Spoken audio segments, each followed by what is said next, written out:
Demandez à Jérôme Palazzolo de venir nous rejoindre. Venez, Jérôme. Bonsoir. Asseyez-vous, j'en prie. Vous êtes psychiatre, vous avez l'air d'un tout jeune homme, mais vous êtes psychiatre au centre hospitalier Sainte-Marie de Nice. Vous êtes spécialisé en thérapie cognitivo-comportementale et en pharmacologie. Vous êtes par ailleurs l'auteur de plusieurs ouvrages. L'un d'eux s'intitule Au-delà des mots, MAUX, aux éditions Hellebore. C'est un recueil de différents témoignages enfin, en psychiatrie, enfin, parmi lesquels les dépressifs, évidemment. Est-ce que vous voulez réagir d'abord à ce qui a été dit jusqu'à présent, quelques mots?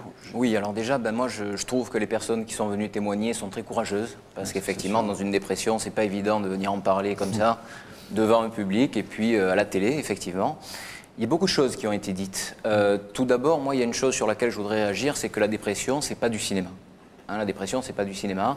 Et souvent, au niveau de l'entourage, il y a ce discours, et on dit à la personne dépressive, on dit « mais allez, bouge-toi, essaye de faire des choses ». Ça encore, c'est le discours le plus adapté. Quand c'est pas le collègue ou le voisin qui va dire « mais tu sais, moi, quand j'étais pas bien, j'ai pris tel comprimé, tu devrais en prendre un peu » ou quand c'est pas l'employé des postes qui va dire « ah ben tiens, ma femme, quand elle était malade, elle a pris ce comprimé-là ». Donc, effectivement, il y a tout un discours autour de la personne dépressive et je crois que le message qu'il faut vraiment faire passer, c'est que quand la personne dépressive ne fait pas les choses, ne se lève pas, ne va pas au boulot, ne prend pas sa voiture, c'est pas qu'elle ne veut pas faire les choses, c'est qu'elle ne peut pas faire les choses. Et ça, je crois que c'est quelque chose de très important et c'est un discours à faire passer à l'entourage. Ça, c'est le premier point sur lequel j'aurais voulu réagir. Deuxième point sur lequel je voulais réagir, c'était sur le reportage, je crois, de Patricia. J'ai vu un peu les médicaments qui ont été pris, j'ai pris peur.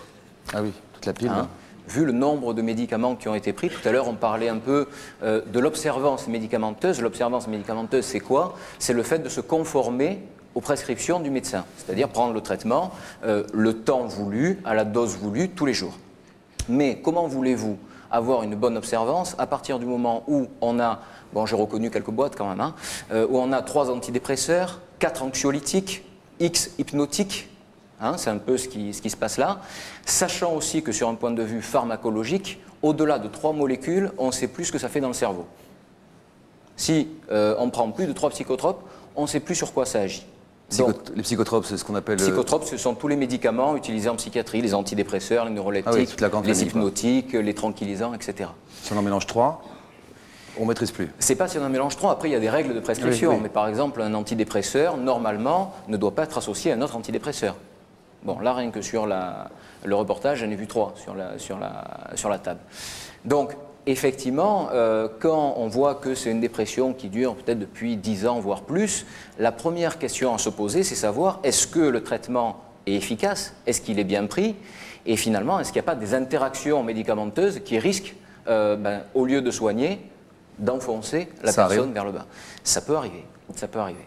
En gros, un antidépresseur, l'objectif, c'est qu'il fasse augmenter le taux d'un neuromédiateur, c'est-à-dire c'est une molécule messager qu'on a dans le cerveau, et l'objectif de l'antidépresseur, c'est de faire augmenter le taux de ce neuromédiateur qui s'appelle la sérotonine.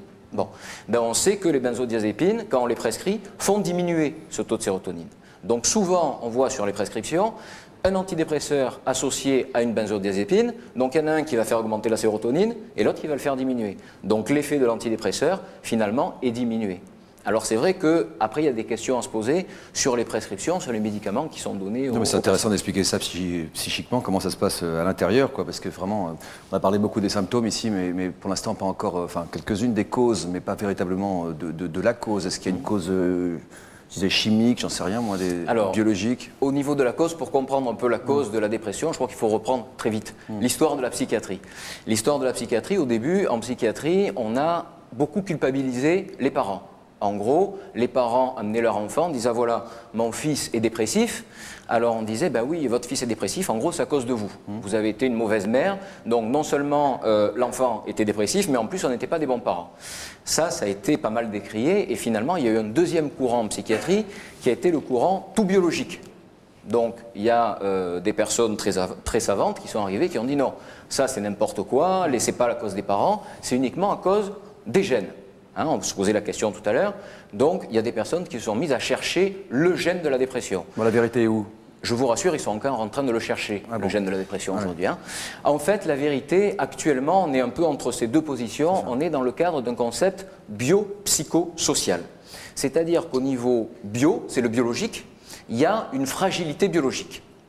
À côté de ça, il y a également un élément psycho. L'élément psycho, c'est la personnalité de la personne, la manière dont on réagit vis-à-vis du monde. Et le social, c'est tout ce qui va venir au niveau environnemental. Les éléments de stress, les facteurs difficiles, par exemple, on parlait tout à l'heure, hein, des abus sexuels dans l'enfance, etc. Et en fait, la personne qui fait une dépression, hein, je ne parle pas du petit coup de blues, vraiment la grande dépression, se trouve à un carrefour. C'est-à-dire qu'à un moment donné, il y a cette fragilité biologique, ce problème psycho, ce problème psychologique, et le problème social, c'est-à-dire le problème environnemental. Et quand ces trois facteurs sont réunis, effectivement, là, il peut y avoir dépression. Mais un seul facteur, généralement, ne suffit pas.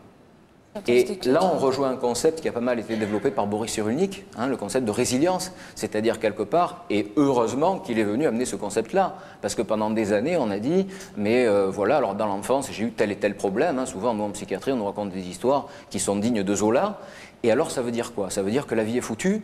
Non, heureusement que non. Hein, c'est pas parce qu'il y a eu des problèmes dans l'enfance que toute l'existence est noire. Quelque part, il y a la possibilité. Et Karine dit, et vient de me redire à l'instant, j'attends le déclic. Oui, oui, ben, le déclic peut venir. Alors le déclic peut venir ben, aux différents points. Bio, psychosocial. Bio, ça va être le traitement.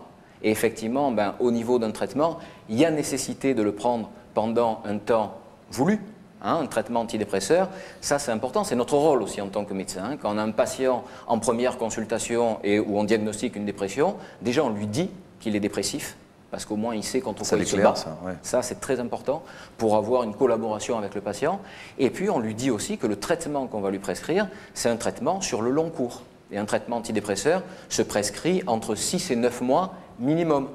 Donc ça, c'est pour agir sur le bio, pour agir sur le psycho. Donc alors, sur le psycho, ça va être la psychothérapie. Hein. Tout à l'heure, c'est Isabelle, je crois, qui parlait justement de thérapie cognitivo-comportementale. Hein. Dans le cadre des thérapies cognitivo-comportementales, on considère que le patient dépressif a une sorte de filtre vis-à-vis de la réalité. C'est-à-dire, en gros, il ne capte de la réalité que les éléments négatifs. Exemple, un patient dépressif, clair, hein. Il gagne au loto et il perd son hamster le même jour, il va être complètement déprimé parce qu'il a perdu son hamster. Hein, il va ne capter de l'environnement que les éléments négatifs. Donc tout l'objectif des thérapies cognitivo-comportementales, ça va être de le faire s'affronter à la réalité et de lui faire se rendre compte que finalement tout n'est pas aussi noir que ce qu'il veut bien l'entendre. Quel est le taux de réussite des médicaments sur la dépression? Alors le taux de réussite des médicaments oscille entre 60 et 70%. Ah, c'est beaucoup. C'est beaucoup. Et accompagné d'une psychothérapie? Accompagné d'une psychothérapie, alors le taux de réussite n'est pas plus élevé. Par contre, c'est le taux de rechute qui sera moins élevé. D'accord. Donc on est plus solide, plus longtemps. Voilà, on est plus solide. C'est-à-dire que la psychothérapie vient pour consolider justement cette amélioration. Et quand les médicaments ou les psychothérapies ne suffisent pas, qu'est-ce qui reste au patient? Alors quand les médicaments ou psychothérapie ne suffisent pas, déjà il faut se poser la question de savoir si le médicament était bien prescrit. Est-ce qu'il a été bien pris? Est-ce qu'il a été prescrit pendant un temps suffisant, correctement, etc.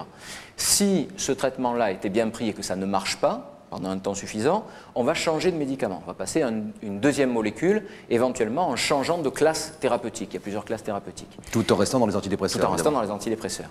Si cet antidépresseur, donc ce deuxième, ne marche pas, à ce moment-là, on est dans le cadre de ce qu'on appelle une dépression résistante. Et donc, si on est dans le cadre d'une dépression résistante, ça peut être une indication de sismothérapie. Sismothérapie, ce sont les électrochocs.